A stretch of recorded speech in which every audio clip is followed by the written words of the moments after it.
السلام علیکم ورحمۃ اللہ وبرکاتہ۔ بسم اللہ الرحمن الرحیم۔ 227 جمادی الاول 1411 کو ایک پولیس افسر کا جنازہ قبرستان میں لایا گیا۔ جب اسے قبر میں اتارا جانے لگا تو اس کی قبر یکا یک ٹیڑھی ہو گئی۔ پہلے پہل تو لوگوں نے اسے گورکن کا قصور قرار دیا، اس لیے دوسری جگہ قبر کھودی گئی۔ جب جنازے کو دوسری قبر میں اتارنے لگے تو قبر ایک بار پھر ٹیڑھی ہو گئی۔ اب لوگوں میں خوف و ہراس پھیلنے لگا۔ تیسری بار بھی ایسا ہی ہوا۔ قبر حیرت انگیز حد تک اس قدر ٹیڑھی ہو جاتی کہ تدفین ممکن نہ ہوتی۔ بالآخر شرکائے جنازہ نے مل جل کر میت کے لیے دعائے مغفرت کی اور 5ویں قبر میں ہر حال میں دفن کا فیصلہ کیا گیا۔ چنانچہ 5ویں بار قبر ٹیڑھی ہونے کے باوجود زبردستی پھنسا کر میت کو اتار دیا گیا۔ اس کے بعد لوگوں نے اس کے رشتہ داروں سے اس کے متعلق پوچھ گچھ کی تو معلوم ہوا کہ یہ افسر رشوت لیتا تھا، جس کا اس کو مرتے وقت انجام ملا، اور اب آگے اللہ تعالیٰ ہی بہتر جانتا ہے کہ اس نے اس افسر کے ساتھ کیا معاملہ کرنا ہے۔ حضرت سیدنا عبداللہ ابن عباس رضی اللہ تعالی عنہما سے مروی ہے کہ رسول اللہ صلی اللہ علیہ وسلم کا فرمان عالی شان ہے کہ جو شخص کسی قوم کا والی اور قاضی مقرر ہوا وہ قیامت کے دن اس حالت میں پیش ہوگا کہ اس کا ہاتھ گردن سے بندھا ہوا ہوگا۔ پھر اگر وہ رشوت لینے والا نہ تھا اور اس کے فیصلے بھی حق پر مبنی تھے تو وہ آزاد کر دیا جائے گا۔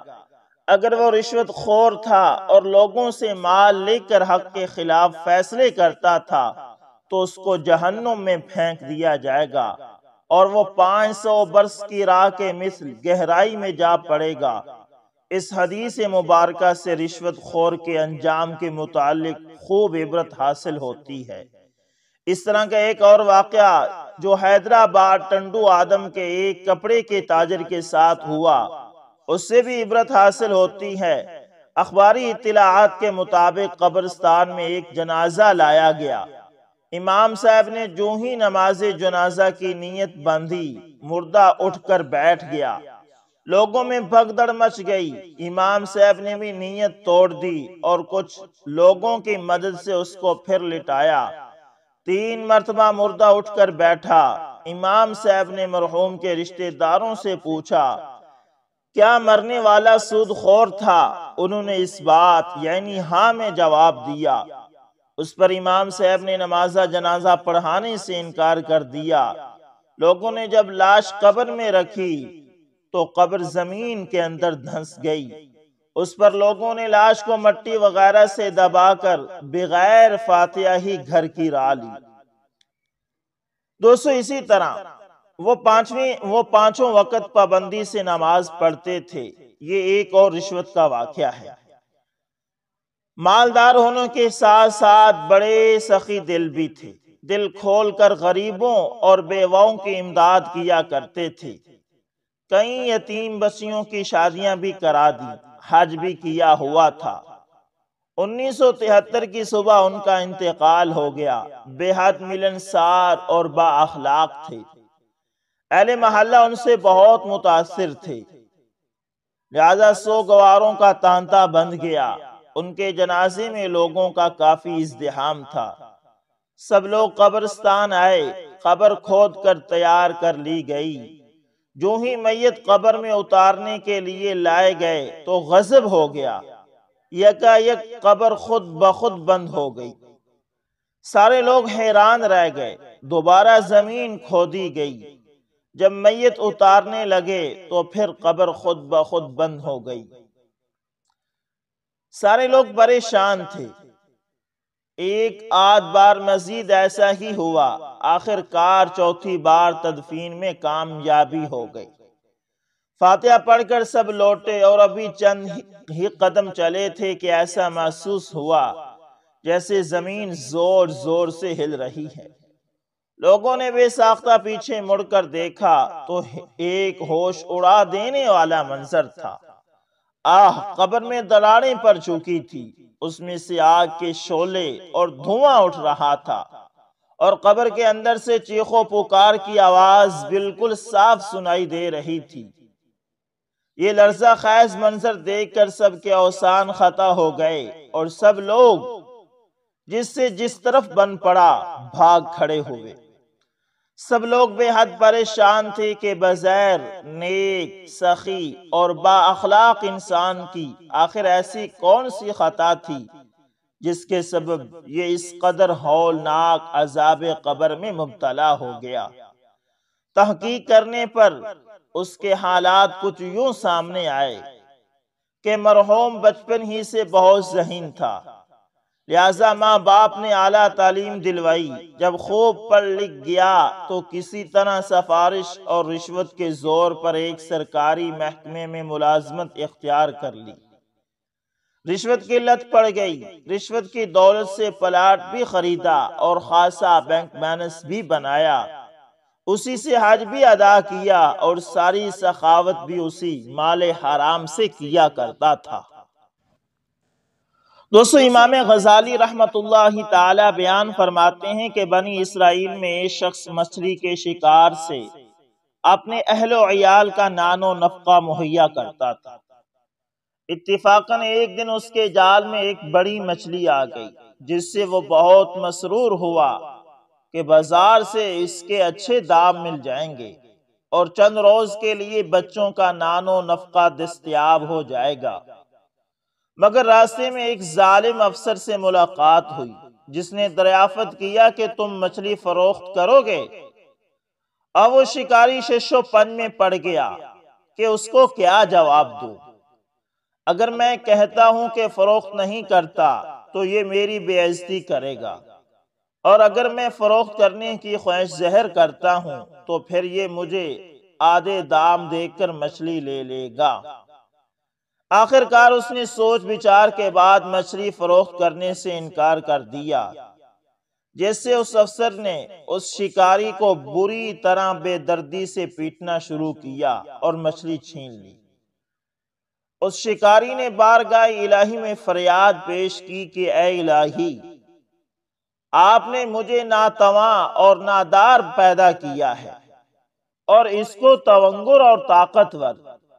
الہی، میں قیامت تک انتظار نہیں کر سکتا، میرا انتقام اس سے اسی دنیا میں لے لیا جائے۔ خدا کی شان، جب وہ غاصب مچھلی لے کر گھر پہنچا تو گھر والوں نے اس کو بھون کر تیار کیا۔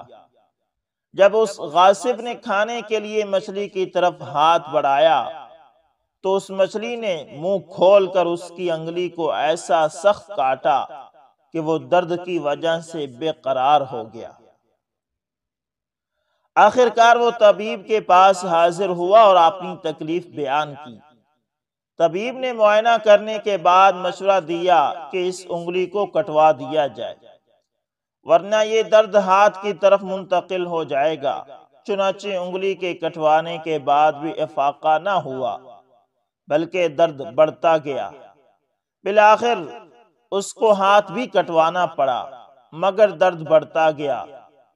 اس پریشانی اور بے قراری کے عالم میں وہ شہر سے باہر نکل گیا اور خداوند تعالیٰ کی جناب میں رو رو کر ازالہ مرض کی دعائیں مانگنے لگا۔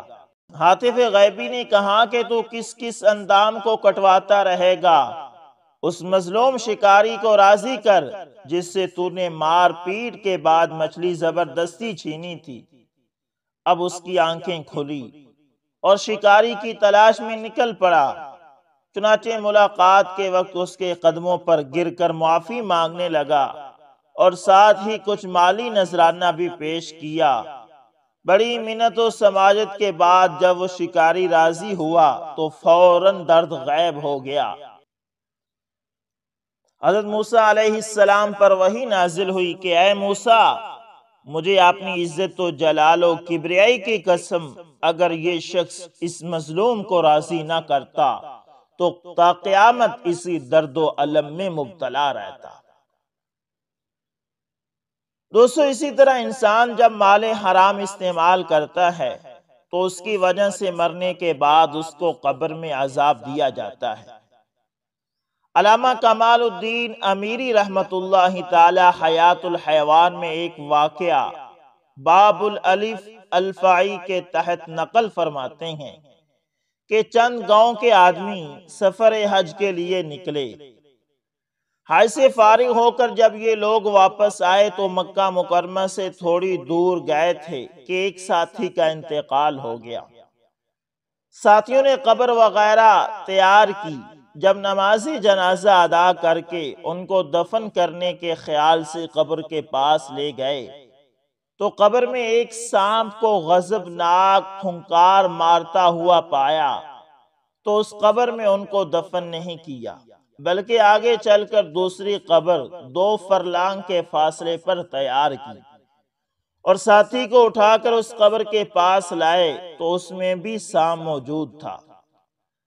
ان لوگوں نے سمجھا کہ یہ شاید سانپوں کی سرزمین ہے، اس لیے دفن کرنے کا مشورہ اور فتویٰ حاصل کرنے کے لیے مکہ مکرمہ پہنچے اور حضرت عبداللہ ابن عباس رضی اللہ تعالی عنہ سے فتویٰ دریافت کیا۔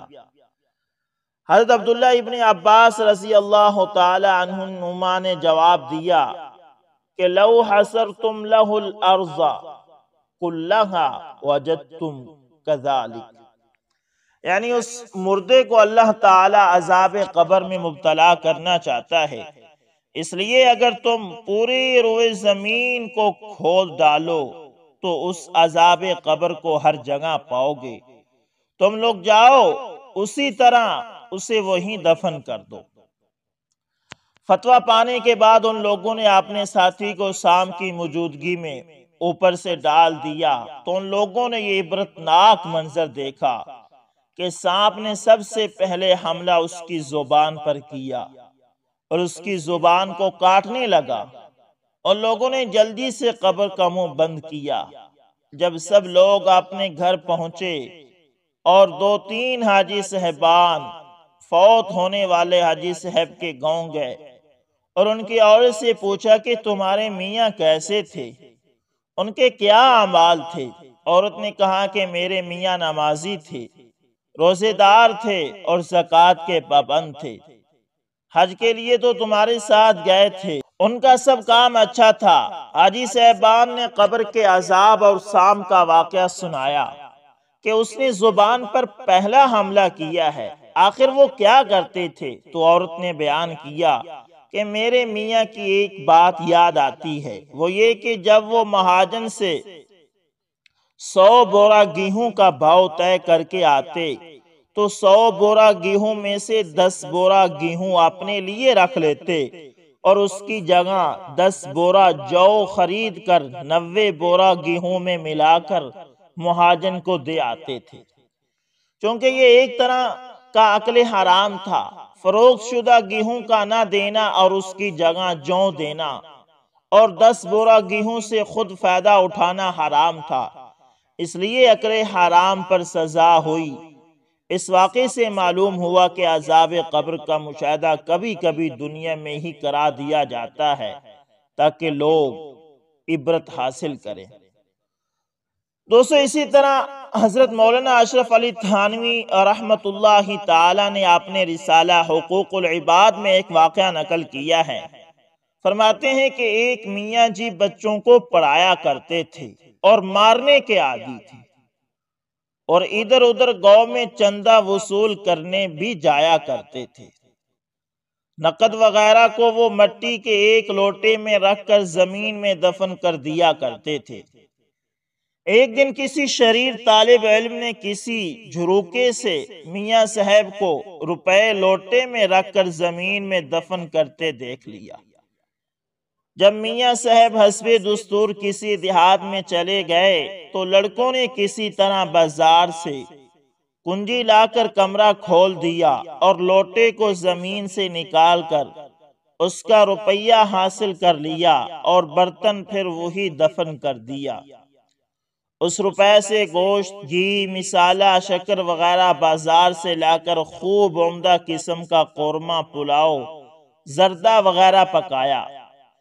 اتفاقاً میاں صاحب آ گئے۔ لڑکوں نے آگے بڑھ کر استقبال کیا اور کھانے میں شریک کر لیا۔ کھانا نہایت عمدہ دیکھ کر میاں صاحب نے پوچھا کہ آج تم لوگوں کے پاس کوئی مہمان آئے ہیں جس کے لیے تم لوگوں نے بے شمار پیسے صرف کر کے طرح طرح کا کھانا بنایا ہے؟ دو تین لڑکوں نے ہنستے ہوئے کہہ دیا، حضور یہ سب کچھ آپ ہی کی جوتیوں کا صدقہ ہے۔ میاں صاحب کچھ نہ سمجھ سکے، پھر بے اختیار بولے، آخر کس کے گھر سے خاص مہمان آئے ہیں جس کے لیے تم لوگوں نے بے شمار پیسہ صرف کر کے طرح طرح کا کھانا بنایا ہے؟ پھر کچھ لڑکوں نے ہنستے ہوئے یہ کہہ دیا کہ حضور کچھ نہیں، کوئی بات نہیں، یہ سب آپ کے جوتوں کا صدقہ ہے۔ میاں جی کو ان کے ہنسنے سے یہ خیال گزرا کہ ان ظالموں کے ہاتھ کہیں میرا پیسہ نہ لگ چکا ہو۔ یہ سوچ کر جلدی سے کھا پی کر اپنی کوٹری میں پہنچے۔ گڑا کھود کر برتن نکالا تو اس میں 1 روپیہ بھی نہ تھا۔ میاں جی اس منظر کی تاب نہ لا سکے۔ دفعتاً دل کو دھکا لگا اور حرکت قلب بند ہو جانے کی وجہ سے میاں جی فی الفور مر گئے۔ قصبہ تھانہ میں یہ خبر مشہور ہو گئی کہ لڑکوں نے میاں صاحب جی کا پیسہ اڑا لیا اور میاں جی اس صدمے کی تاب نہ لا کر گزر گئے۔ تو کچھ لوگ تھانہ بھون کے مفتی مولانا سعید الحق صاحب کی خدمت میں حاضر ہوئے اور مسئلہ دریافت کیا۔ مفتی صاحب نے کہا کہ روپے بہت منحوس ہیں جس سے ایک انسان کی جان چلی گئی، اس لیے طالب علموں کو چاہیے کہ ان کی رقم واپس کر دیں اور میاں صاحب کو جب قبر میں دفن کریں تو ان کے روپے کو بھی ان کے سینے پر چون دیں۔ لوگوں نے ایسا ہی کیا۔ جب کفن چوروں کو اس کی اطلاع ہوئی کہ یہ میاں جی کی قبر میں ان کے سینے پر کافی روپے چون دیے گئے ہیں تو رات میں کفن چوروں کا ایک گروہ آیا۔ قبر کی مٹی ہٹا کر 2 تختوں کو الگ کیا تو سینے پر رکھا ہوا روپیہ نظر آیا۔ اصل میں وہ سارے روپے انگارے بن چکے تھے اور مردے کو عذاب دینے کے لیے تپائے گئے تھے، جیسا کہ قرآن مجید کا ارشاد ہے کہ یوم یحما علیہا فی نار جہنم فتقوا بہا جباہہم وجنوبہم وظہورہم۔ کفن چوروں کے ایک سرغنہ نے دیکھتے ہوئے روپے کو لینے کے لیے 2 انگلیاں بڑھائی۔ جب انگلیاں روپے کے قریب پہنچ گئی تو وہ آگ میں جل اٹھی۔ کفن چور چلانے لگا، ارے میں جل گیا، جل گیا، اور شدت عذاب سے بلبلاتا ہوا بھاگا۔ سارے کفن چور بھی بھاگے۔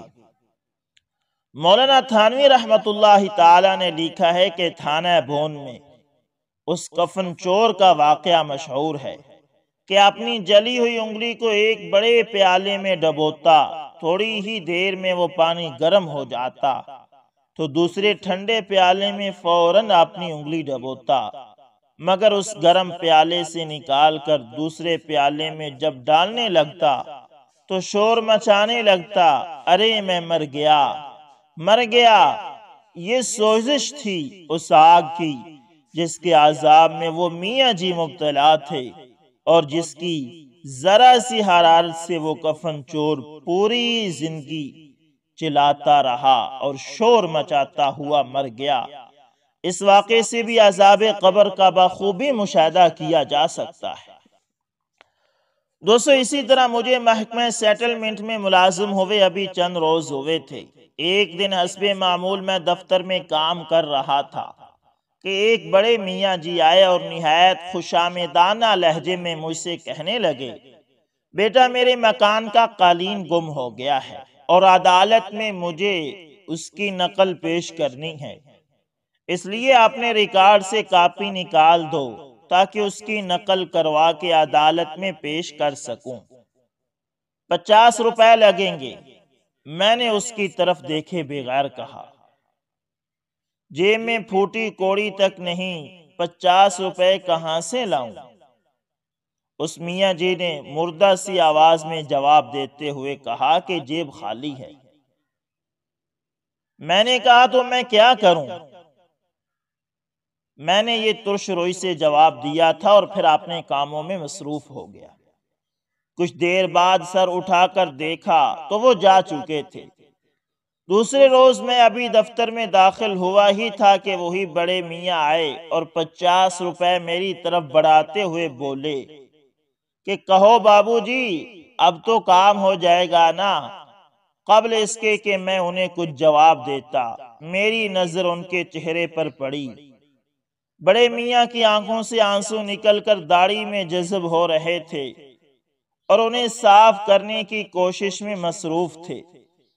میں نے رونے کی وجہ پوچھی۔ پہلے تو وہ پس و پیش کرتے رہے، مگر میرے اصرار پر انہوں نے بتایا کہ کل یہاں سے جا کر اپنی جوان سال بیٹی کے بندے جو میں نے چند آنے روزانہ کی بچت کر کے اس کی شادی کے لیے بنوائے تھے فروخت کر دیے تاکہ آپ کا خرچ پورا کر سکوں۔ اس سے آگے وہ کچھ نہ کہہ سکے۔ میں اٹھ کر فائل سے اس کی کاپی نکال کر لایا اور جبراً وہ روپے ان کی جیب میں ٹھونس دیے۔ ان کے جاتے ہی میں نے عہد کیا کہ آئندہ کبھی رشوت نہ لوں گا۔ مجھے محسوس ہو رہا تھا کہ جیسے بڑے میاں کے ضعیف و ناتوان بازوؤں نے مجھے دوزخ کے دہانے سے کھینچ لیا ہے، کیونکہ حضور صلی اللہ علیہ وسلم کا ارشاد گرامی ہے الراشی والمرتشی کلاہما فی النار، رشوت لینے والا اور رشوت دینے والا دونوں آگ میں ہیں۔ دوستو یہ تمام واقعات ناقابل یقین سچے واقعات بک سے لیے گئے ہیں۔ اللہ تعالیٰ سے دعا ہے کہ اللہ تعالیٰ ہمیں بھی عذاب قبر سے محفوظ رکھے اور اللہ تعالیٰ اس لعنت یعنی رشوت سے ہمیں بھی ہر طرح سے بچائے۔ امید کرتا ہوں ویڈیو اچھی لگی ہوگی۔ دوستو پسند آئے تو لائک شیئر کمنٹ لازمی کریں، اور اگر آپ ہمارے channel AS information TV پر نئے تو اس کو بھی لازمی سبسکرائب کریں اور ساتھ میں بیل کے نشان کو دبانا نہ بھولیے گا تاکہ ہر نئی ویڈیو کو نوٹیفیکیشن آپ لوگوں تک پہنچتا رہے۔ دوستو ملتے ہیں کسی نیکسٹ اچھی سی ویڈیو کے اندر، تب تک کے لیے اللہ حافظ، جزاکم اللہ خیر۔